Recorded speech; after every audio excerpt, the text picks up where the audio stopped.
به نام خداوند بخشنده مهربان، درود و سلام بر حبیب خدا محمد مصطفی علیه الصلاة و السلام. اما بعد، السلام علیکم.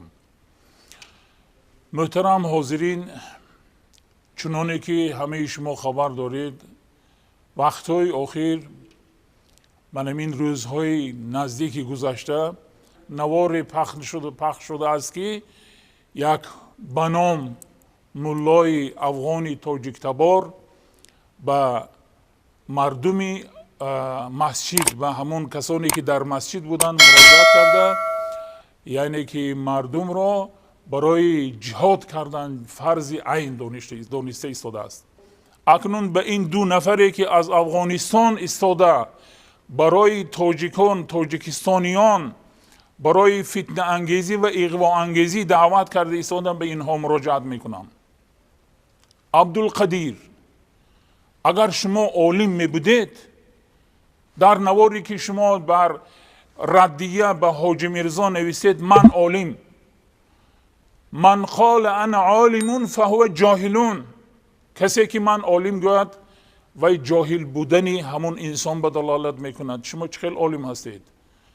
از همه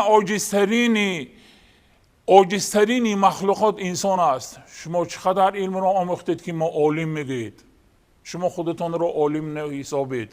حالا پروردگار این علمی که داره ولا یحیطون بشیء من علمه الا بما شاء، چقدر شما علم را آموختید؟ این یک. دیومش این که من به شما مراجعت میکنم، شما دولت خودتان را مردمی از پی مردمی خودتان شوید، آبادی دولت خودتان را خواهید. شما هر سال هر روز جهاد اعلام میکنید. جهاد کرده چیکار کرده ایستادید؟ مردم را به کجا برده ایستادید؟ با کی جهاد کرده ایستادید؟ دولت خودتان در کدام حالت قرار 45 سال می شود. حیف است اون مادری که اینقدر فرزندان را به دنیا آورده است. حیف است اون کودکایی که خداوند تعالی بهترین نعمت را برای مادر داده است، امروز جانش را نثار میکند یا برده به قتل میرسانید. شما قاتلان، شما از خدا بی‌ترسید. دولت خودتان را آباد کنید، تربیه اخلاقی فرزندای خودتان را کنید، پیشروی دولت خودتان حرکت کنید.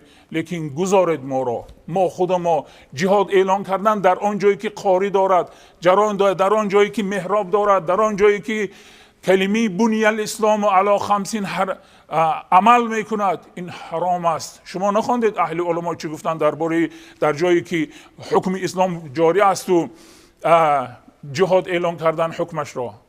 اما در بابت زنها باشد، زنهای ما شما کاردار نباشید. دخترهای ما خود ما تربیه کردیم، ما خود ما با لباس ملی خود ما افتخار میکنیم. همون لباسی که مادرهای ما پوشیدن و جوابگوی شریعت است. برادر عزیز، با همین لباس ما را باباهای ما تربیه کردن، فرزندها را تربیه کردن، همین قدر مرتبه ها آورده رساندن. امروز ما میخوایم که فرزندهای ما، زنهای ما بیگانه پرست نباشند. شما مراجعه میکنیم. دیگرش امروز الحمدلله جمهوری ما تاجیکستانی کشور عزیزی ما آباد است، آزاد است. امروز قرآن به زبان تاجیکی ترجمه کرده شده است. امروز تمامی دسترسی مردم است. دیگرش باز یک بار دیگر شما مراجعت میکنم. در حدیث شریف آمدگی است، میگن که ان الله لا ينظر الى صوركم و اموالكم بل ينظر الى قلوبكم و اعمالكم. خداوند تعالی نظر به ریش شما، به سله شما، به جامعه دراز شما نگاه نمیکند.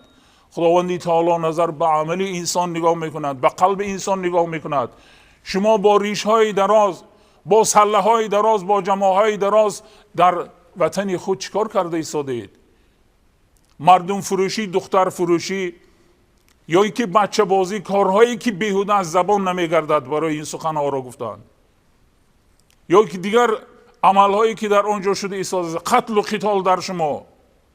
ما الحمدلله از این چیزها ما آری هستیم. آری یعنی که پاک از چنین عملهایی که در شما هست.